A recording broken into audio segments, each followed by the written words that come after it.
এলাকার মাঠের সবচেয়ে ভালো খেলোয়াড়গুলারে একসময় বিদেশ চলে যেতে হয়। কয়েক বছর আর হাতে ব্যাট থাকে না, পায়ে ফুটবল থাকে না, থাকে শুধু কাজ। প্রত্যেকদিন নিয়ম করে বিকেলে মাঠে আসা ভাইটা রোজ নিয়ম করে কাজে ডুবে থাকে।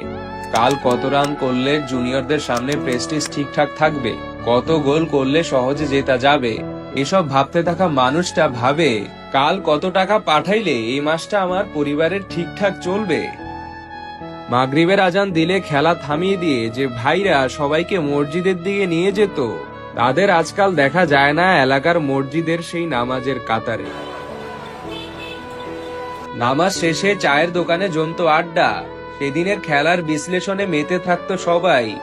কেউ বলতো, আজ তুই ভালো খেলেছিস। আরেকজন বলে উঠতো, তোর বলে লাইন লেন্থ নাই বেটা, তোকে আর বোলিং দেয়া যাবে না।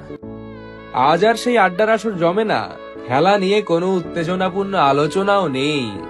এলাকার সে চায়ের দোকানের বেঞ্চগুলোতে এখন আর জটলা বাঁধে না। সময়গুলো যেন একেবারেই হারিয়ে গেছে।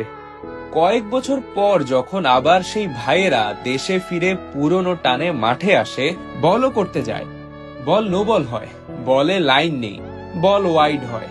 আবার ফুটবল মাঠে একটু দৌড়ালেই ক্লান্ত হয়ে যায় শরীর। তারপর ভাই হয়তো হাসতে হাসতেই বলে ওঠে, আগের সেই দিন কি আর আছে রে? মনে প্রতিধ্বনি তুলে বারবার কথাটা ফিরে আসে, আগের সেই দিন কি আর আছে? দিনগুলো যে হারিয়ে গেছে, দিনগুলো অতীত হয়ে গেছে।